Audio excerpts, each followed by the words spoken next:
Okay, thank you so much for joining me today. My name is Kimberly Williams, and I am an Outreach and Recruitment Officer with the Institute of International Education, otherwise known as IIE, and today we'll be discussing the Fulbright Scholar Program. I'd like to give a brief overview of our mission and our history, established in 1946 by Congress in partnership with 160 countries. The Fulbright program offers faculty, professionals, and other administrators opportunities for study, research, and teaching. Our mission is to foster mutual understanding between nations, advance knowledge across communities, and improve lives around the world. The Fulbright is sponsored by the U.S. Department of State and administered through IIE.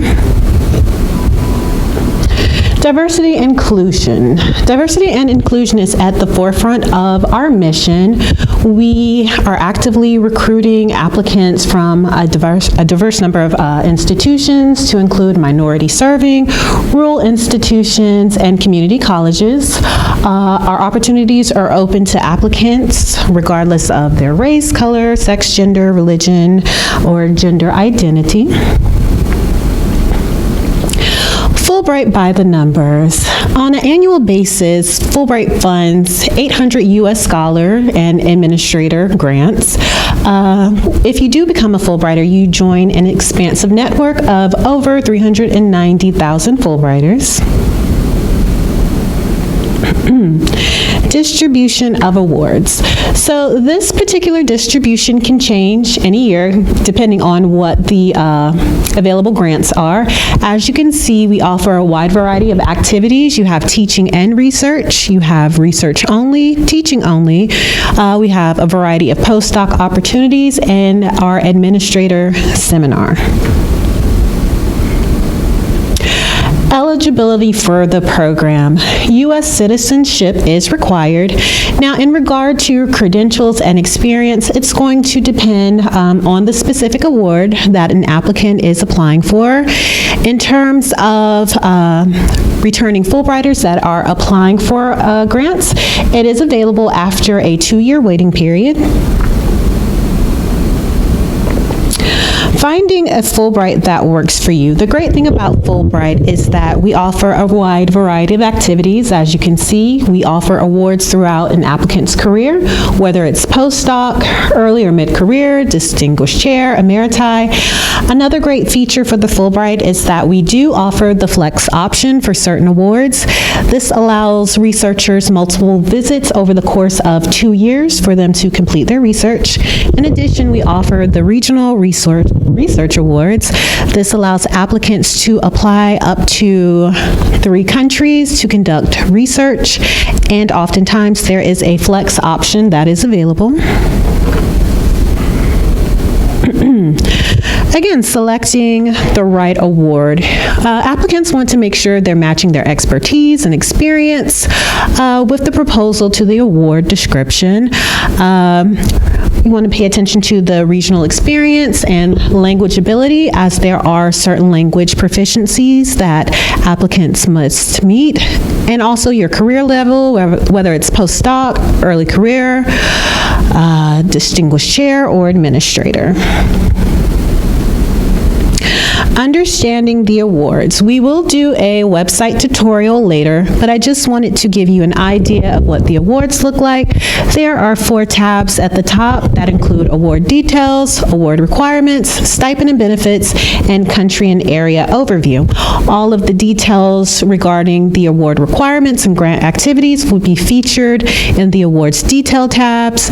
Award requirements may feature credentials. Stipend and benefits will include stipend and benefits available for the award, and the country overview may give information regarding the specific institution options and or the country.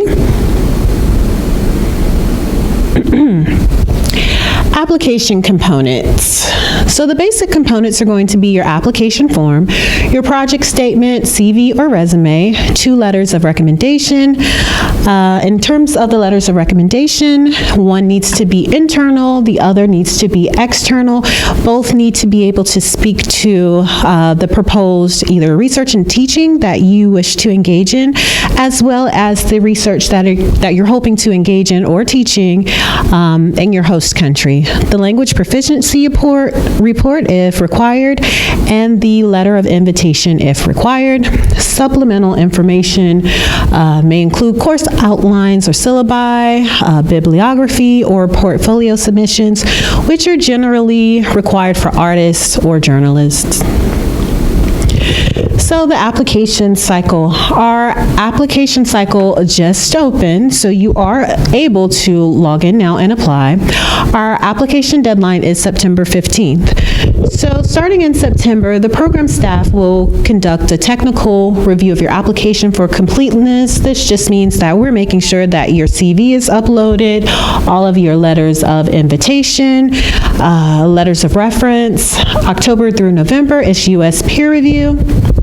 This is when our selection panel is coming to Washington, D.C., and there will be a review of your application. And the selection panel will be closely related to your discipline, as they can give expert knowledge and feedback regarding your application.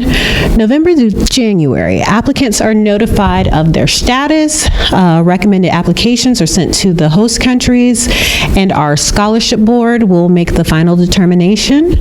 And January through April, grantees are notified of final approvals, and May onward, grantees prepare for grants. Other Fulbright opportunities. So the International Education Administrators Seminar. So this is a 2-week seminar that is geared toward university administrators. As you can see, there's options in Europe and Asia. I encourage you to take a look at our website, as the specific destinations do have requirements, and it gives you an idea of what a prospective applicant would look like. The dates that you see in parentheses are the application deadline dates. As you can see, they vary greatly. Other institutional opportunities, we have our Fulbright Scholar in Residence, or SIR program, our Fulbright Outreach Lecturing Fund, OLF, and our Fulbright Language Teaching Assistant, FLTA program. And these are all programs where you can host scholars from other countries. With the SIR program, you're hosting scholars from other countries to teach primarily at the undergrad level. With our OLF, you're hosting current Fulbright scholars. The scholar is already in the U.S. You can host them for short-term speaking engagements or discussion panels. And our FLTA program, where you're hosting native speaking language teaching assistants. And these are some of our additional programs we have through Scholars, the Arctic Initiative, our Group Projects Abroad program. We have several programs for students and teachers. I do encourage you, if you are interested, to please use the links provided to learn about more information. And these are just additional ways to reach us. Our website is cies2.org. You may email us at scholars@IIE, and our website and other social media are included there. At this time, I am going to do a walkthrough of our website, if you can bear with me.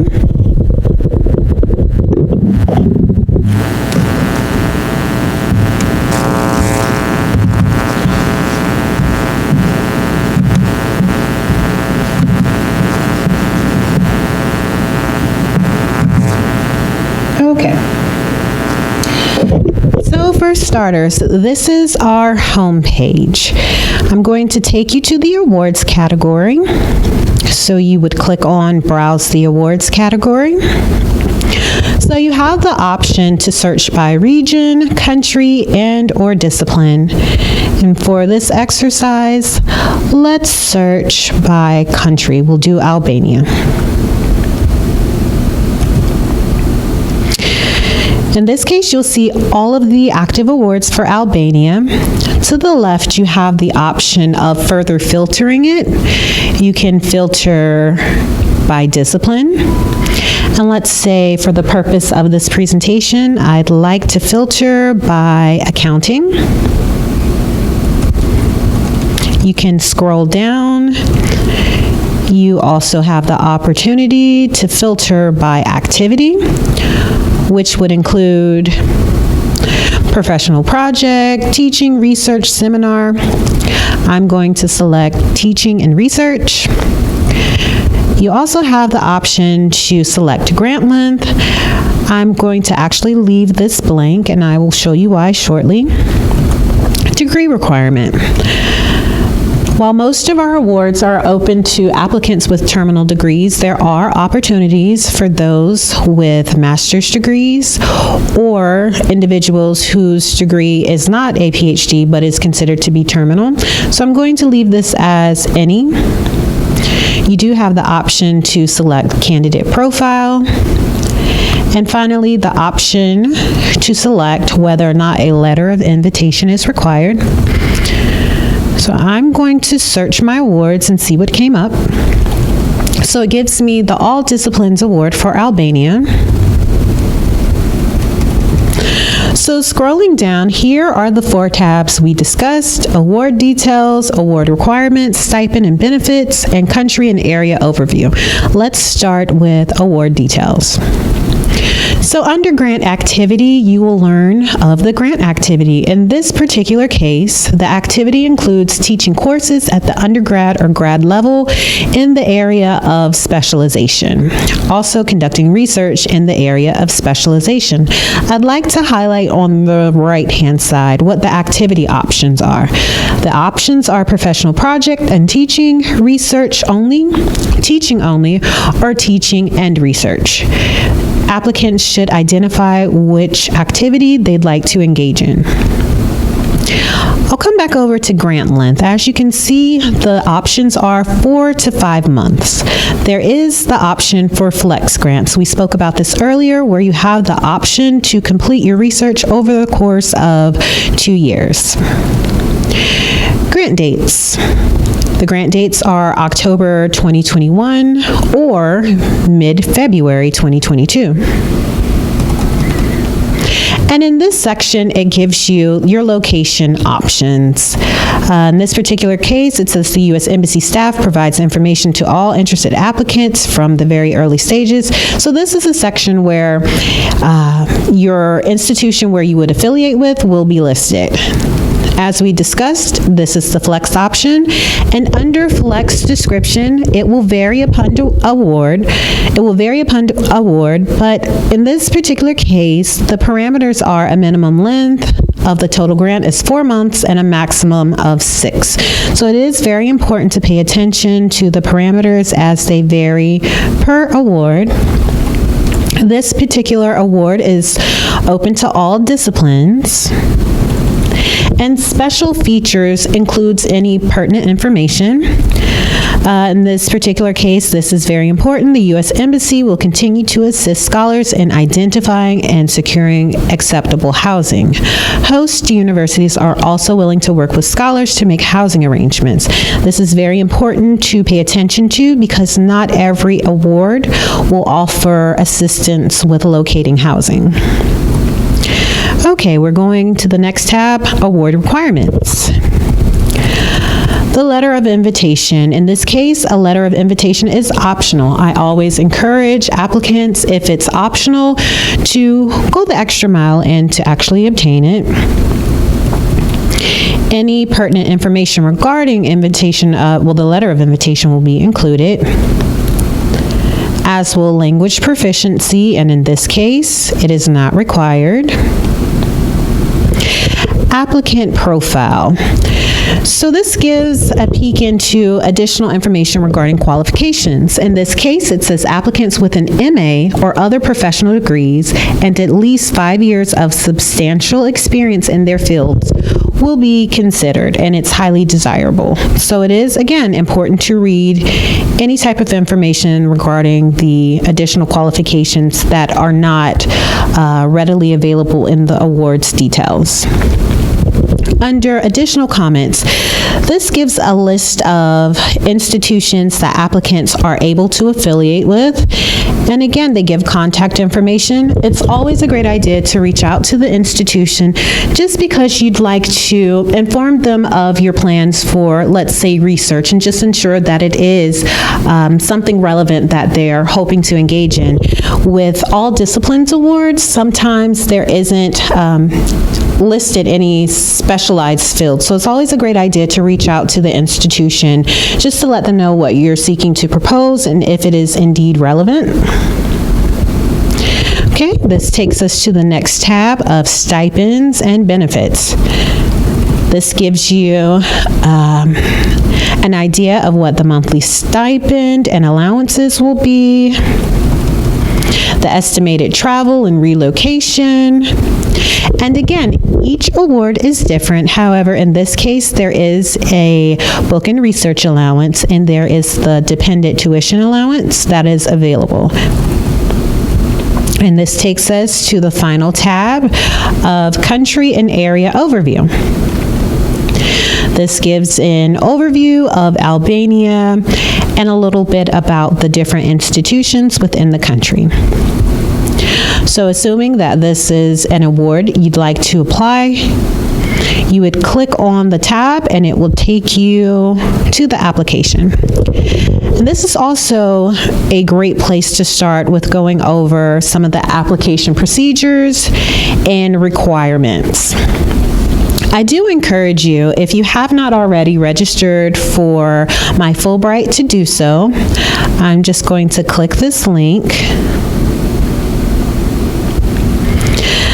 This allows prospective applicants the opportunity to register their interests, whether it be by region or discipline. It also alerts them to any upcoming webinars. We do have webinars on a weekly basis at this time on Wednesdays. It will link you to information to sign up for any live webinars.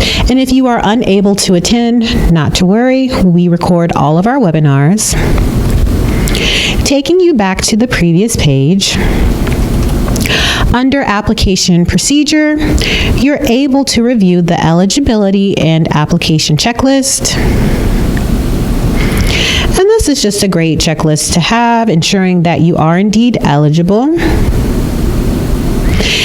And again, in terms of terminal degrees, although this says terminal degrees, a terminal degree is not required for each award. It is dependent upon the specific award. So I do encourage you to ensure you're reading the award details.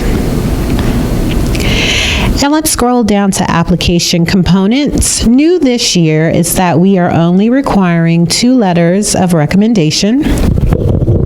And the criteria needs to be a colleague or supervisor at your current place of employment, a colleague within your discipline, inside or outside your place of employment, who knows your work well.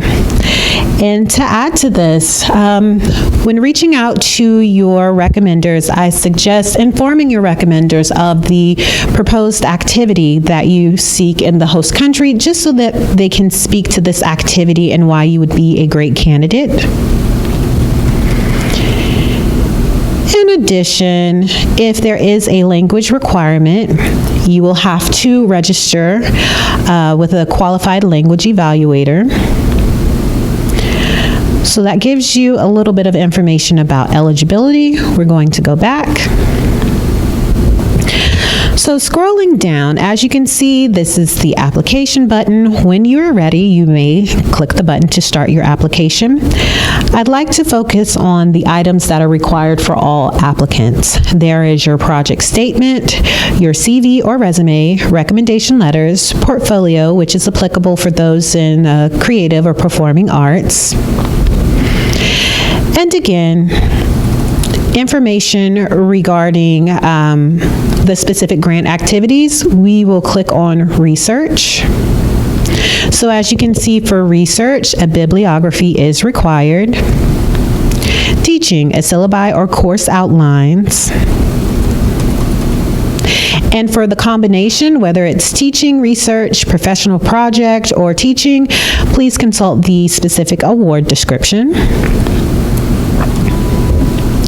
So we're going to tab over to review criteria.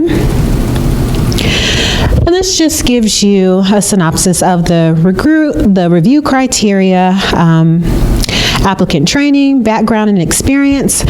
Another important area is going to be the quality of project.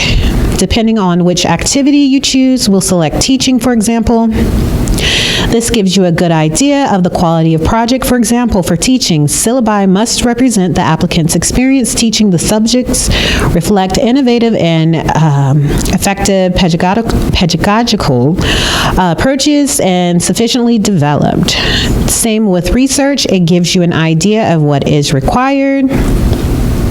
And again, personal qualities. I like to encourage applicants in their personal statement to really speak towards what they are hoping to gain from the experience and bring back to their home institutions, and what they are hoping to provide to the host communities. We are seeking cultural ambassadors, so it's very important to mention that in your project statement. And again, a timeline. Although we went over it in the PowerPoint, here is a description of the timeline. Again, the application is currently open, and the deadline is September 15th, with the exception of the IEA programs, which follow different guidelines. And this just gives you discipline highlights, regional highlights. So we spoke earlier about our webinars, the importance of signing up for my Fulbright. So under the section of conferences, workshops, and webinars, you're able to search upcoming events. As you can see, our opportunity today is listed. Upcoming is going to be U.S. Scholar Opportunities in Middle East and North Africa. If you are able to make this webinar, you would simply click on it to register. And if you cannot make it, we do archive all of our past webinars. And I do encourage any applicants that are interested in Europe or Eurasia to take a look at a previous webinar from earlier in the week that we have uploaded. It just gives you different information about upcoming opportunities, what's new within the region, and awards that may be of interest. So some other features I would like to show you on the website would be the Fulbright Scholar Directory. So from the main page, looking underneath the graphic, you will see View the Fulbright Scholar Directory. So the great thing about the directory is you're able to filter it. Let's say you are looking to see how many Fulbright scholars a particular institution has hosted previously, or you're hoping to maybe gain some insight from a previous Fulbrighter and hoping to reach out. This is a great way to filter through the directory to reach out. So if you're looking for scholars, please click Scholar first. Select Advanced Filters. Let's say I'm looking for scholars in Australia. And I can select Search. So I'm able to see all Fulbright scholars that have completed grant activities under the Scholar Program within Australia. As you can see here, it will list their discipline, specialization, home institution, and host institution. For awards that do not list host institutions and you're looking for an institution to affiliate with within a given country, this is a great way to get an idea of institutions that Fulbrighters have completed grant activities with in the past. So you're able to scroll through there. Let's click on LaShonda Adams. While we don't provide specific contact for our grantees, you are able to simply just Google search them or maybe plug their name into LinkedIn and make contact that way. So a couple of other things. This is back at our awards catalog. I wanted to go through one more award. So to reset your criteria, you're just resetting. And let's say, in this case, I'd like to search by region. I want to search by Europe and Eurasia. And I am going to leave all of the other fields blank. So in this case, it pulls up 254 awards. Again, we encourage you to use the filters on the left-hand side to really sort through some of the categories. But I just wanted to point out from this page the different types of awards. As you can see, all disciplines is an award that is heavily available in many countries. And then you have more specific like investigative journalism, public admin. So again, please use the filter button that is on the left. For our last walkthrough of awards, I'm going to select all disciplines for Armenia. And again, I wanted to select another award where it looks slightly different. So in this case, this award does list each institution that an applicant has in terms of affiliation. So in this case, I do encourage applicants to click on the link for the institution just to review more information to determine if this is indeed an institution they would like to affiliate with. And discipline type. While this is an all disciplines award, there is special interest in technology, conflict resolution, and public finance. So while many of the all discipline awards are open to all disciplines, it is very imperative to go into the details of the award to see if there are any preferred disciplines that may have preference. And again, on the right-hand side, you'll see the degree requirements, the candidate profile, number of grants, and program staff. If you do have questions about a specific award, please do contact the program staff that is listed in the award. And that would conclude the walkthrough of the website. Are there any questions?